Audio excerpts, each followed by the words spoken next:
Hi guys, welcome back to Vijayalakshmi vlogs. So ಇವತ್ತು ನಾನು ನನ್ನ ಮಮ್ಮಿಗೆ ಮಸಾಲ ಇಡ್ಲಿ ಮಾಡಿಕೊಡಿ, ನನಗೆ ವೆಜಿಟೇಬಲ್ಸ್ ಹಾಕಿಕೊಡಿ, ವೆಜಿಟೇಬಲ್ಸ್ ತಿಂತಾ ಇದ್ದೀನಿ ಅಂತಲೇ ಅನ್ನಿಸ್ಬಾರ್ದು ಅಂದೆ.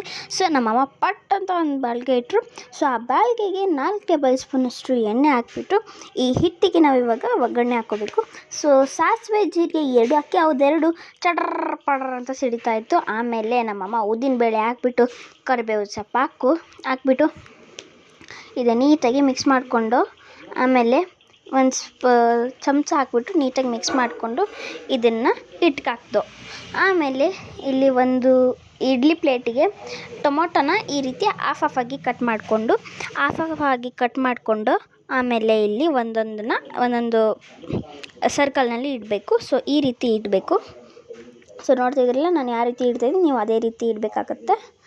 ಸೊ ಈ ರೀತಿ ಇಟ್ಬಿಟ್ಟು ಇದಕ್ಕೆ ಕ್ಯಾರೆಟ್ ತುರಿನ ಹಾಕ್ಕೋಬೇಕಾಗುತ್ತೆ. ನೀವು ನನ್ನ ಫೇವ್ರೆಟ್ ಕ್ಯಾರೆಟ್ ತುರಿ, ಇದನ್ನು ರಸ ತೆಗೆದುಬಿಟ್ಟು ಹಾಕ್ಕೊಂಡಿದ್ದೀನಿ. ಇಲ್ಲ ರಸ ಇಡ್ಲಿ ಒಳಗಡೆ ಹಂಗೆ ಬರುತ್ತೆ, ಸ್ವೀಟ್ ಆದರೆ ತಿನ್ನೋಕ್ಕೆ ಇಷ್ಟ ಆಗೋಲ್ಲ.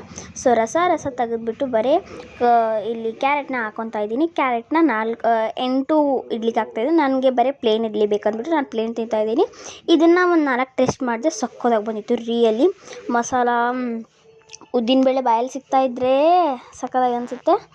ಸೊ ಇಲ್ಲಿ ನೋಡ್ತಾ ಇದ್ದೀರಲ್ವ, ಹಿಟ್ಟಿಗೆ ಆಗಲೇನು ಮಸಾಲ ಆಮೇಲೆ ಅವಾಗೇನು ಒಗ್ಗರಣೆ ಹಾಕ್ಕೊಂಡಿದ್ವಲ್ಲ ಇದಕ್ಕೆ ಹಾಕ್ಕೊಂಡು ಮಿಕ್ಸ್ ಮಾಡ್ಕೊಂಡಿದ್ದೀನಿ. ಸೊ ಇದಕ್ಕೆ ಇವಾಗ ಹಾಕ್ಬಿಡೋಣ ಇದು ಬ್ಯಾಟರು. ಸೊ ನೋಡ್ತಾ ಇದ್ರಲ್ಲ, ಹಿಟ್ಟು ಲಿಮಿಟೆಡ್ ಹಾಕ್ಕೊಳ್ಳಿ, ಇಲ್ಲಾಂದರೆ ಎಲ್ಲ ಫುಲ್ ಆಗಿಬಿಟ್ಟು ಆಚೆ ಕಡೆ ಬೀಳುತ್ತೆ. ಸೊ 1 ಸ್ಪೂನಲ್ಲಿ 2 ಮಾಡ್ಕೊಬಿಡಿ. ನಾನು ಪ್ಲೇನ್ ಇಡ್ಲಿ ತಿಂತಾಯಿದ್ದೀನಿ.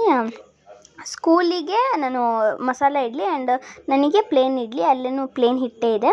ಸೊ ಇಲ್ಲಿ ನಾನು 8 ಇಡ್ಲಿ ಸೆಟ್ಟಿಗೇನು ನೀಟಾಗಿ ಹಿಟ್ಟು ಹಾಕ್ಕೋತಾ ಇದ್ದೀನಿ.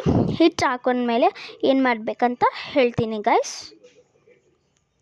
ಸೊ ನೋಡ್ತಾ ಇದ್ದೀರಲ್ವ, 1 ಸ್ಪೂನಲ್ಲಿ 2 ಇಡ್ಲಿ ಪ್ಲೇಟ್ಸಿಗೆ ಹಾಕ್ಬೇಕು ನೀವು. ಸೊ ಆ ರೀತಿ ಅಡ್ಜಸ್ಟ್ ಮಾಡ್ಕೊಳ್ಳಿ. ಸೊ ಇವಾಗ ಇಡ್ಲಿನ ಇಟ್ಟಿದ್ದೀನಿ, ನೋಡ್ತಾ ಇದ್ದೀರಲ್ವ, ಗ್ಯಾಸ್ ಮೇಲೆ ಇಟ್ಟಿದ್ದೀನಿ. ಸೊ ಇವಾಗ ಇಲ್ಲಿ ನಾನು ಸಾಂಬಾರಿಂದು ಏನು ಹಾಕಿಲ್ಲ, ನಾನು ಸಾಂಬಾರು ಆಲ್ರೆಡಿ ಹಾಕಿದ್ದೀನಿ, ಡಿಸ್ಕ್ರಿಪ್ಷನ್ ಇರುತ್ತೆ, ಚೆಕ್ ಮಾಡ್ಕೊಳ್ಳಿ. ನಾನು ಸಾಂಬಾರು ಟೇಸ್ಟ್ ಮಾಡಿಬಿಟ್ಟು ಹೇಳ್ತಾ ಇದ್ದೀನಿ ಗಾಯ್ಸ್, ರಿಯಲಿ ಸಕ್ಕತ್ತಾಗಿತ್ತು. ಚಟ್ನಿ ಮಾಡೋದು ನಾನು ತೋರಿಸಿಲ್ಲ, ಆಲ್ರೆಡಿ ಇತ್ತದು ವಿಡಿಯೋ ಹಾಕಿದ್ದೀನಿ ನಾನು, ಬೇಕಂದರೆ ಡಿಸ್ಕ್ರಿಪ್ಷನಲ್ಲಿ ಹಾಕಿರ್ತೀನಿ, ನೋಡ್ಕೊಳ್ಳಿ. ಈ ವಿಡಿಯೋ ನಿಮಗೆ ಇಷ್ಟ ಆಗಿದೆ ಇಲ್ಲಿ ಲೈಕ್ ಮಾಡಿ, ಶೇರ್ ಮಾಡಿ, ಕಮೆಂಟ್ ಮಾಡಿ, ಸಬ್ಸ್ಕ್ರೈಬ್ ಮಾಡೋದನ್ನ ಮಾತ್ರ ಮಾಡಿಬಿಡಿ. Till then tata, bye bye. ಮುಂದಿನ ವಿಡಿಯೋಸ್ಗಳಿಗೆ ಹೆಚ್ಚೆಚ್ಚಾಗಿ ಕಮೆಂಟ್ ಮಾಡಿ, ಓಕೆನಾ? ಬಾಯ್.